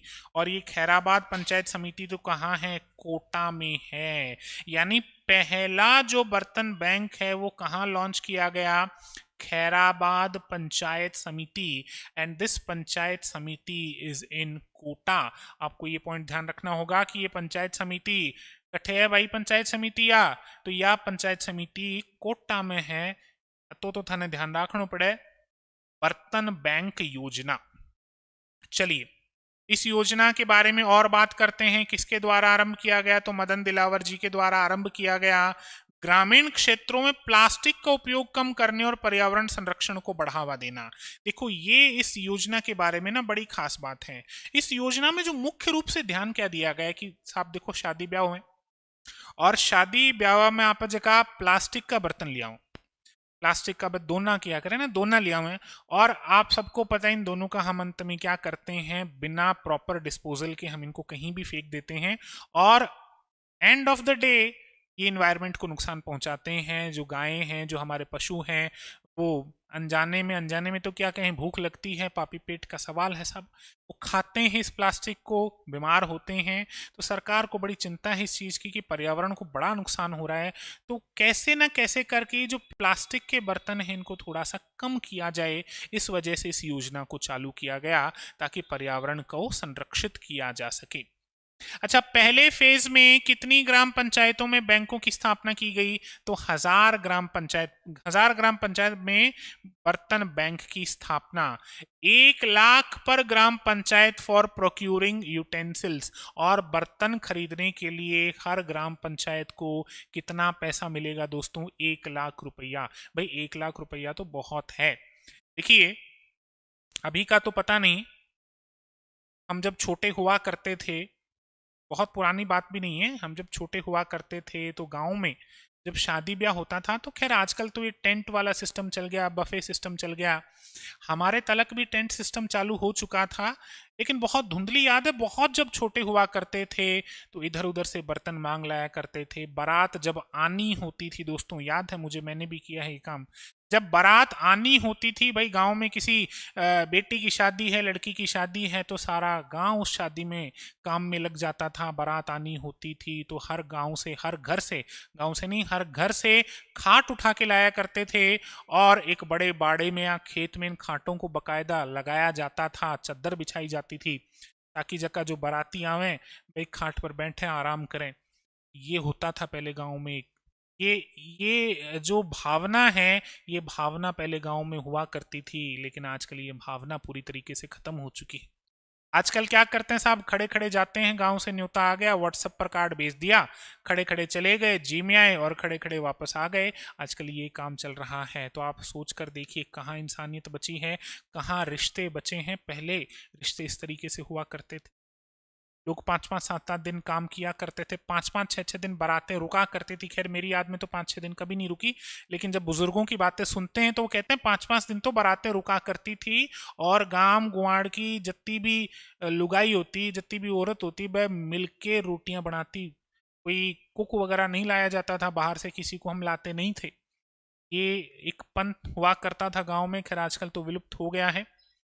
तो बर्तन खरीदने के लिए 1 लाख रुपए मिलेंगे इनको। 3 रुपए पर यूटेंसिल, प्लेट, कप, स्पून, मतलब एक बर्तन 3 रुपए में आपको मिल जाएगा, किराए पर मिल जाएगा। तो बहुत ही मामूली सा किराया है।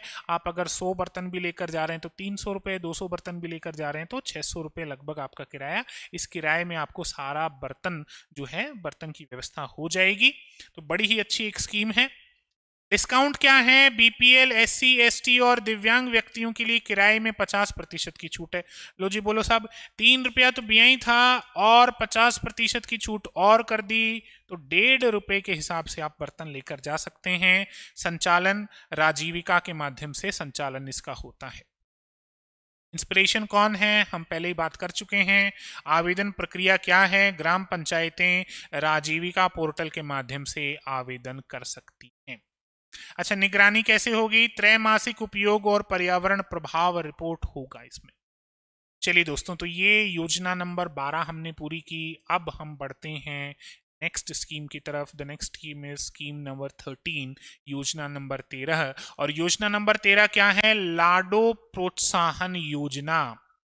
याद कीजिएगा, लाडो के नाम से हमने एक और योजना पढ़ी थी थोड़ी देर पहले, लेकिन वो मायरा से संबंधित योजना थी। ये लाडो प्रोत्साहन योजना है। और इसकी घोषणा कब की गई थी? इसकी घोषणा बजट 2024-25 में की गई थी।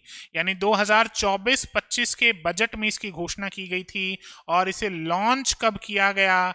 1 अगस्त 2024 को इसे लॉन्च किया गया।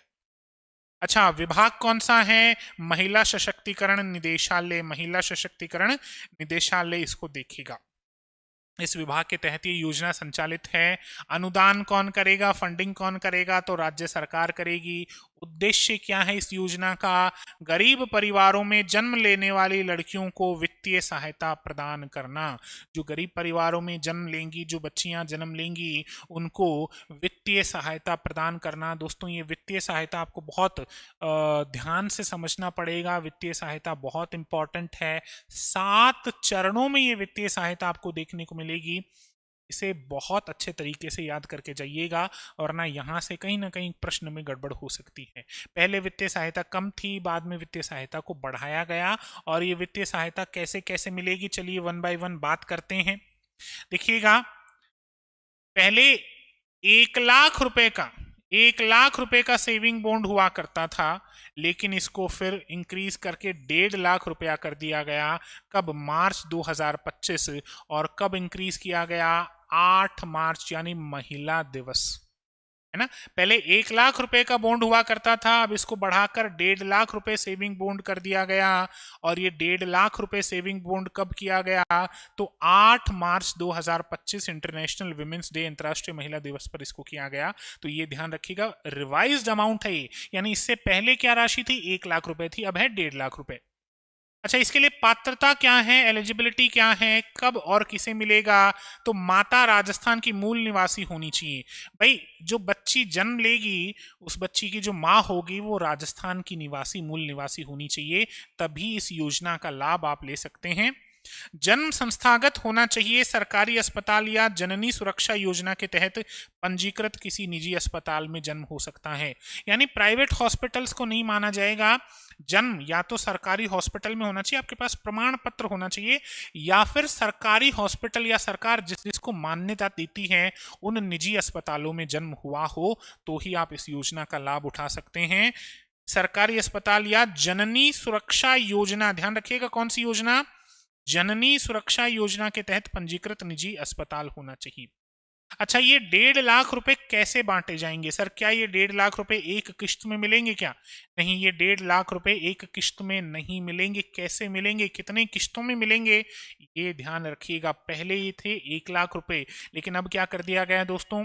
1.5 लाख रुपए कर दिया गया है। ये 1.5 लाख रुपए कब मिलेंगे, कैसे मिलेंगे? देखिए, जन्म के समय मिलेंगे 5,000 रुपए।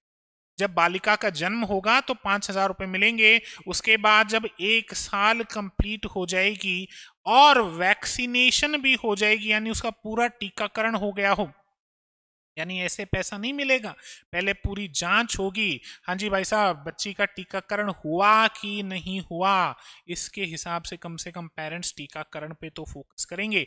They will be serious for the vaccination of the girl child.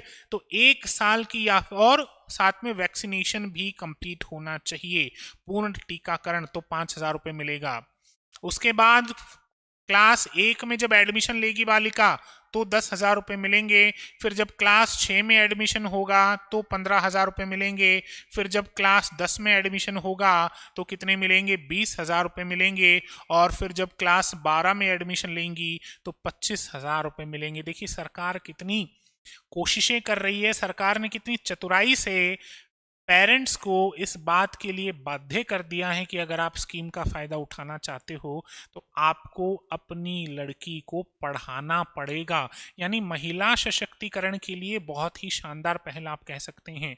भाई आपको अगर 1.5 लाख रुपए लेने हैं सरकार से, सरकार दे देगी, पैसा देने के लिए सरकार मना नहीं कर रही, लेकिन शर्त ये है कि बच्चियों को पढ़ाओगे, है ना। तो 12वीं क्लास में जब एडमिशन होगा तो 25,000 रुपए, और जब लड़की ग्रेजुएशन कर लेगी या फिर 21 साल की हो जाएगी बालिका तो 70,000 रुपए, या तो ग्रेजुएशन या फिर जब वो 21 साल की हो जाएगी तो 70,000 रुपए मिलेंगे।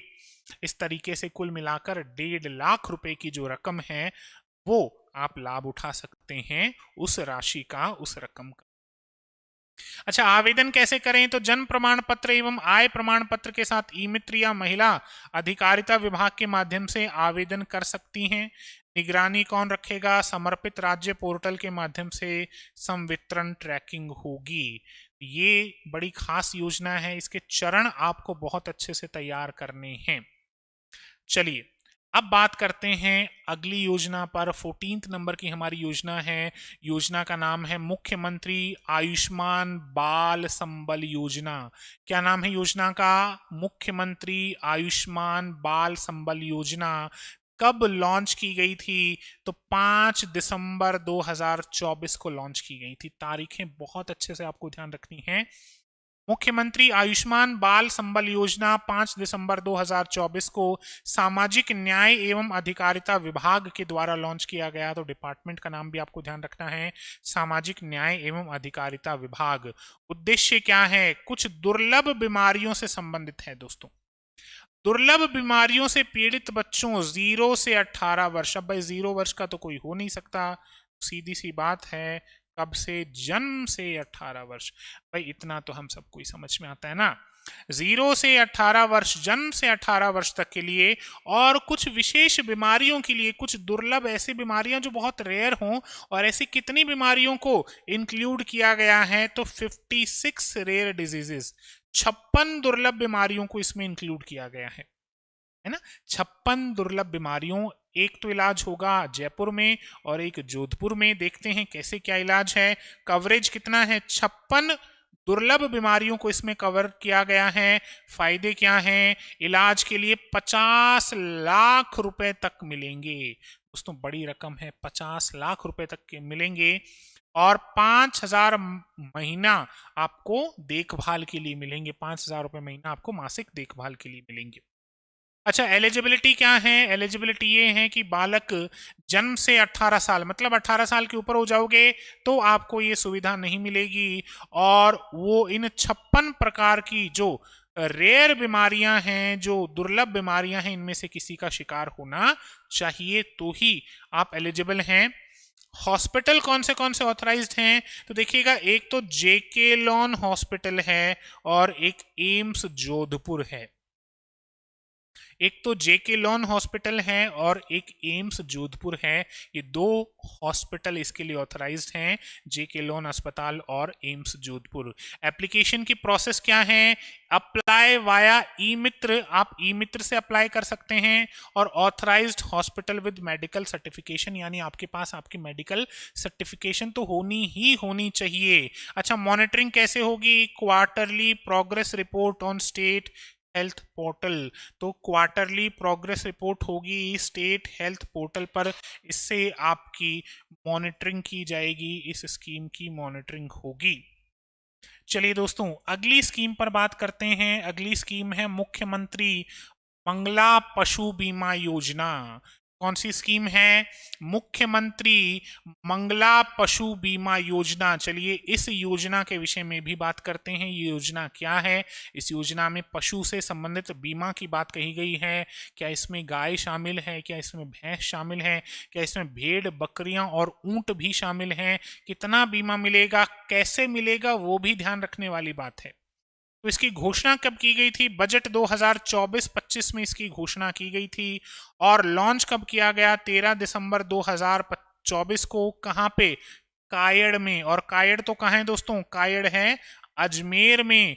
और कब? जब किसान सम्मेलन चल रहा था, यानी 13 दिसंबर 2024 को कायड़ में एक किसान सम्मेलन चल रहा था। उस किसान सम्मेलन में इस स्कीम, इस योजना को क्या किया गया था दोस्तों? इस स्कीम, इस योजना को लागू किया गया था 13 दिसंबर 2024 कायड़ अजमेर किसान सम्मेलन के दौरान। ये देखिए, ये किसान सम्मेलन है, दिनांक 13 दिसंबर 2024 कायड़ अजमेर में ये सम्मेलन किया गया था।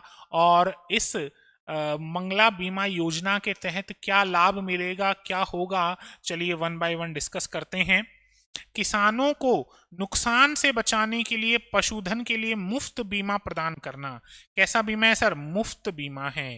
बीमा मिलेगा, इंश्योरेंस मिलेगा, फ्री में मिलेगा किसानों को। अच्छा, 42 लाख जानवरों पर मिलेगा। दोस्तों यहां एक बहुत इंपॉर्टेंट बात है, पहले ये योजना 21 लाख जानवरों के लिए शुरू की गई थी।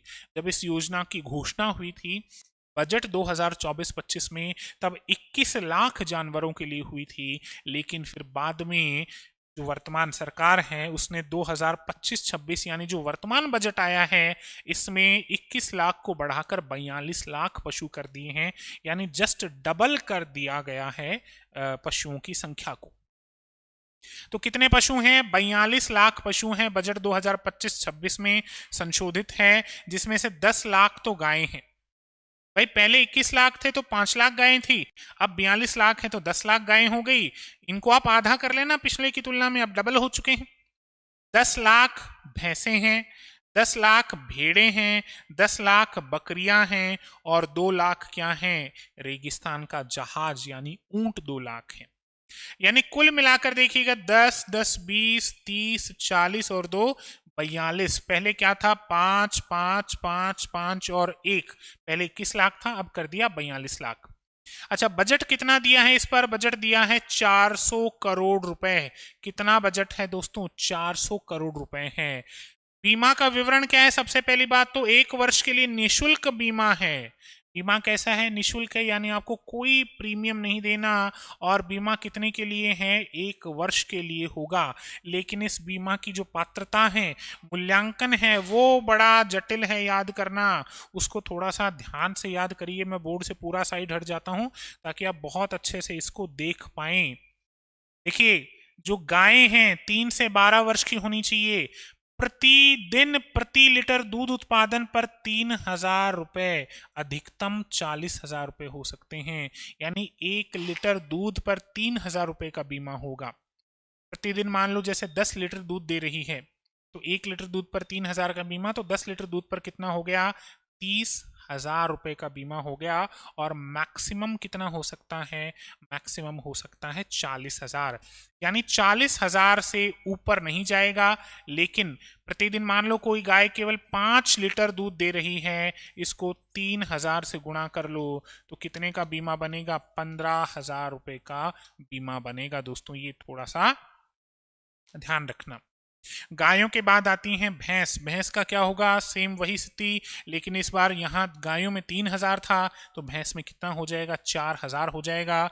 और मैक्सिमम कितना होगा? 40,000 रुपए का बीमा होगा। इसके बाद बकरी की बात करें तो 1 से 6 साल की बकरियां 4,000 रुपए पर बकरी का बीमा होगा। भेड़ों की बात करें तो 1 से 6 साल की भेड़ें 4,000 रुपए पर भेड़ का बीमा होगा। ऊंट की बात करें तो 40,000 पर ऊंट, यानी एक ऊंट का बीमा कितने का होगा दोस्तों? 40,000 रुपए का बीमा होगा एक ऊंट का। ये थोड़ा सा विशेष है, ये बिंदु आपको बहुत अच्छे से तैयार करके जाने हैं। अच्छा, ये बीमा किसके हिसाब से होगा, इसके बारे में जांच कौन करेगा? तो पशु चिकित्सक का मूल्यांकन ही अंतिम माना जाएगा कि कहीं आपके पशु को कोई बीमारी तो नहीं है। बीमारी है, आपने बीमा करवा लिया, आपको बीमा की राशि मिल जाए, ऐसा नहीं होगा। पशु चिकित्सक का मूल्यांकन ही इसमें अंतिम माना जाएगा। अच्छा, आवेदन प्रक्रिया क्या है? पशुपालन विभाग या ई मित्र के माध्यम से आप आवेदन कर सकते हैं। वास्तविक समय बीमा दावा डैशबोर्ड पे आपको देखने को जाएगा। दोस्तों, बात करते हैं योजना नंबर 16, और योजना नंबर 16 है मुख्यमंत्री विश्वकर्मा पेंशन योजना। मुख्यमंत्री विश्वकर्मा पेंशन योजना, ये क्या है भाई? विश्वकर्मा, विश्वकर्मा एक भगवान है, देवता हैं, विश्वकर्मा जी को माना जाता है। यानी जितने भी लोग, जैसे जिसमें कौन आ सकते हैं?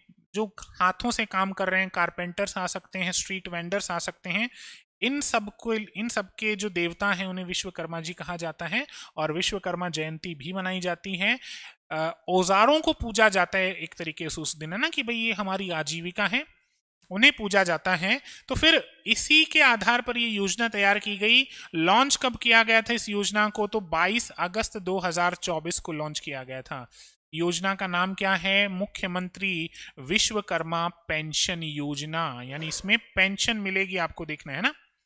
श्रमिकों, स्ट्रीट वेंडरों और लोक कलाकारों को बुढ़ापे में वित्तीय सुरक्षा प्रदान करना। ये जितने भी श्रमिक हैं, स्ट्रीट वेंडर्स हैं, यानी जो भाई देखिए, आज मैं पढ़ा रहा हूं, मेरा काम चल रहा है। आज कोई व्यक्ति गाड़ी चला रहा है, उसका काम चल रहा है। आज कोई व्यक्ति गली में मूंगफली बेच रहा है, उसका काम चल रहा है। कब तक चलेगा? एक उम्र तो आएगी, बुढ़ापा तो आएगा। बुढ़ापा आने के बाद फिर क्या होगा? तो उस स्थिति के लिए पेंशन की बात कही गई है। अच्छा, 60 वर्ष तक की आयु के बाद 3,000 रुपए मासिक पेंशन मिलेगी। यानी 60 वर्ष तक तो आपको पेंशन नहीं मिलेगी, 60 वर्ष के बाद आपको 3,000 रुपए पर महीना पेंशन मिलेगी। मुझे पता है 3,000 रुपए बहुत ज्यादा नहीं होता, लेकिन ठीक है, एक सहारा तो कम से कम होता है। अच्छा, ये पेंशन भी हर किसी को नहीं मिलेगी, जो इसमें कंट्रीब्यूशन देना चाहेगा उसी को ही मिलेगी। यानी आपको अभी से प्रीमियम भरना पड़ेगा, आधा पैसा सरकार देगी, आधा पैसा आप देंगे, तब जाकर आपको ये पेंशन मिलेगी, हर व्यक्ति को नहीं मिलेगी। पात्रता क्या है? राजस्थान के श्रमिक होने चाहिए, स्ट्रीट वेंडर और लोक कलाकारों को भी मिलेगी, है ना।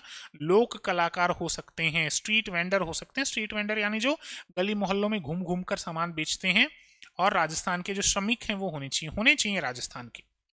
अच्छा, आवेदन प्रक्रिया क्या है? तो आवेदन प्रक्रिया है व्यावसायिक प्रमाण के साथ श्रम विभाग या ई मित्र के माध्यम से नामांकन आप कर सकते हैं। निगरानी कौन करेगा? तो वार्षिक पेंशन वितरण सब रिपोर्ट जो है, इसके माध्यम से इस योजना की निगरानी होगी। दोस्तों, विशेष करके ध्यान रखिएगा कि ये पेंशन जो है वो हर किसी को नहीं मिलेगी। ये पेंशन भी सिर्फ उन्हीं को ही मिलेगी जिन्होंने विशेष करके इस पेंशन में पैसा, एक तरीके से प्रीमियम लगाया है। चलिए, 17 नंबर की जो योजना है, इसको दोस्तों हम एक बार के लिए मैं स्किप करूंगा, क्योंकि इसको मैं लास्ट में कवर करवाऊंगा आपको। इस योजना को 17 नंबर की योजना के बारे में बाद में बात करेंगे। हम सीधा सीधा आ जाते हैं हमारी योजना नंबर 18 पे। योजना नंबर 18 क्या है? योजना नंबर 18 है मुख्यमंत्री पन्नाध्याय बाल गोपाल योजना। मुख्यमंत्री पन्नाध्याय बाल गोपाल योजना कौन सी योजना है दोस्तों? मुख्यमंत्री पन्नाध्याय बाल गोपाल योजना। और इस योजना के बारे में एक विशेष बात यह है कि इसका नाम पहले कुछ और हुआ करता था। मुख्यमंत्री पन्नाध्याय बाल गोपाल योजना तो बाद में पड़ा, पहले मुख्यमंत्री बाल गोपाल योजना इसका नाम था। क्या नाम था? मुख्यमंत्री बाल गोपाल योजना। देखो, जो ओरिजिनल नाम है वो था मुख्यमंत्री बाल गोपाल योजना। और ये योजना शुरू कब हुई थी? तो ये योजना तो दोस्तों 29 नवंबर 2022 को शुरू हुई थी। ये योजना कब शुरू हुई थी? ये योजना 29 नवंबर 2022 को शुरू हुई थी। मूल नाम क्या था? मुख्यमंत्री बाल गोपाल योजना इसका मूल नाम है। क्या नाम है? मुख्यमंत्री बाल गोपाल योजना। और 4 सितंबर 2024 को इसका नाम बदल दिया गया। कब बदला गया? 4 सितंबर 2024 को इसका नाम जो है वो चेंज किया गया था। मूल नाम तो मुख्यमंत्री बाल गोपाल योजना था, बाद में नाम चेंज करके मुख्यमंत्री पन्नाध्याय बाल गोपाल योजना कर दिया गया। कौन सा विभाग? एजुकेशन विभाग, शिक्षा विभाग के तहत आता है सर ये। अच्छा, इसमें होता क्या है? बच्चों को दूध पिलाया जाता है, मिल्क पाउडर मिलता है स्कूल को, और उस मिल्क पाउडर में चीनी मिलाकर उसका दूध बनाया जाता है, फिर बच्चों को वो दूध दिया जाता है, परोसा जाता है। कौन से विभाग के तहत? शिक्षा विभाग के तहत। उद्देश्य क्या है? Provide milk to students in government schools to combat malnutrition, यानी बच्चों में कुपोषण नहीं आना चाहिए। कुपोषण से बच्चों को बचाने के लिए ये सुविधा की गई है ताकि बच्चे कुपोषित न हों। अच्छा, ये कैसे कैसे मिलेगा, ये थोड़ा सा विशेष आपको ध्यान रखना है। मैं थोड़ा स्क्रीन से साइड होकर आपको बता देता हूँ। स्क्रीन को खासकर ध्यान से देखिएगा, बोर्ड पे थोड़ा सा नजर आप बनाइएगा कैसे कैसे होगा। तो target student in class 1 to 8, तो सबसे पहली बात तो कौन से स्टूडेंट? 1 से 8 तक के बच्चे। कौन सी स्कूल होगी? सरकारी स्कूल के होंगे। राजस्थान सहकारी डेयरी संघ कौन प्रोवाइड करेगा? RCDF, Rajasthan cooperative dairy federation. रुपए 421 पर केजी के हिसाब से, पर केजी के 421 रुपए मिलेंगे। और मिल्क पाउडर प्रोवाइड किया जाएगा। दोस्तों ध्यान रखना, दूध नहीं होगा, दूध का पाउडर होगा। और प्रोवाइड कौन करेगा? Rajasthan cooperative dairy federation. अच्छा, सप्ताह में कितने दिन? 6 दिन। 6 दिन, 6 days a week, सप्ताह में 6 दिन होगा। अब ये थोड़ा सा ध्यान से समझना। क्लास 1 से 5 के लिए, कक्षा 1 से 5 के लिए 15 ग्राम दूध पाउडर। कितना ग्राम दूध पाउडर होगा? तो 15 ग्राम दूध पाउडर होगा, और उसमें 8.4 ग्राम चीनी मिलाई जाएगी, और उसको 150 मिली दूध मतलब बनेगा इससे ना। 15 ग्राम दूध पाउडर से फिर 150 मिलीलीटर जो है दूध बनेगा। ये दूध फिर बच्चों को दिया जाएगा कक्षा 1 से 5 के लिए। कक्षा 6 से 8 की बात करें तो 15 ग्राम की जगह कितना हो जाएगा? 20 ग्राम हो जाएगा, और इसमें 10.2 ग्राम चीनी मिलाई जाएगी, तो 200 मिलीलीटर मिल्क हो जाएगा। फिर कक्षा 1 से 5 हो गई, 6 से 8 हो गई, 2 ही तो कक्षाएं हैं, 8 तक ही तो कवर किया गया है। तो देखिएगा, ध्यान रखिएगा, यहाँ मिल्क नहीं है डायरेक्ट, यहाँ मिल्क पाउडर है। और चीनी कितनी होगी इसका भी पूरा पूरा हिसाब यहाँ रखा गया है। जिम्मेदारियां कौन संभालेगा? तो स्कूल प्रबंधन समिति दूध तैयार करने का काम संभालती है। दोस्तों थोड़ा सा याद कीजिएगा, स्कूल मैनेजमेंट कमेटी, हमने जब स्कूल मैनेजमेंट पढ़ा था तो उसमें स्कूल मैनेजमेंट कमेटी को भी पढ़ा था। बिल्कुल वही स्कूल मैनेजमेंट कमेटी ये सारी जिम्मेदारियां संभालेगी। अच्छा, बर्तनों के लिए कितने पैसे मिलेंगे भाई? 15,000 रुपए। जैसे कोई जग हो गया, कंटेनर हो गया, इसके लिए अलग से 15,000 रुपए मिलेंगे। 1500 रुपए महीना मिलेगा किसके लिए? गैस सिलेंडर के लिए। भाई दूध बनाओ भी तोगे, गर्म भी तो करोगे, तो 1500 रुपए प्रति महीना गैस सिलेंडर के लिए, और 15,000 रुपए जग वगैरह के लिए पैसा मिलेगा। चश्मे के लिए प्रति छात्र 40। चश्मा कैसे होगा भाई? चश्मा नहीं है, ग्लास है। ये थोड़ी सी यहां पर गलत लिखा हुआ है। ये क्या होगा दोस्तों? ये होगा ग्लास।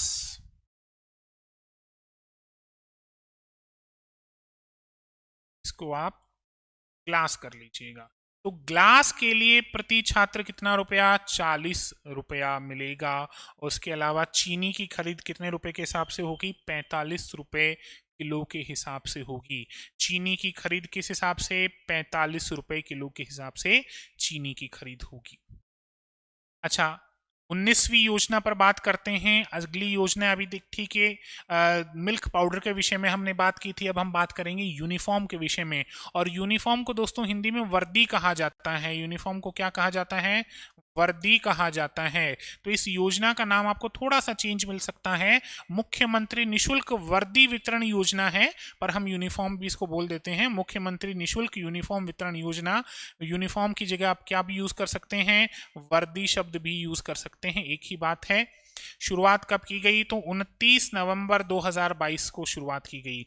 इसको शुरू कब किया गया? 29 नवंबर 2022 को इस योजना को शुरू किया गया। यानी जो छोटे बच्चे हैं, जिनको यूनिफॉर्म नहीं होती, जिनके पास पैसा नहीं होता, उनको यूनिफॉर्म भी मिलेगी। कि भाई तुम्हें सब मिलेगा, तुम्हें खाना भी मिलेगा, तुम्हें दूध भी मिलेगा, तुम्हें यूनिफॉर्म भी मिलेगी, बस तुम तो स्कूल आ जाओ कैसे भी करके। अच्छा, डिपार्टमेंट कौन सा है? तो राजस्थान स्कूल एजुकेशन काउंसिल इसको ध्यान रखेगा, राजस्थान स्कूल शिक्षा परिषद इसका ध्यान रखेगा।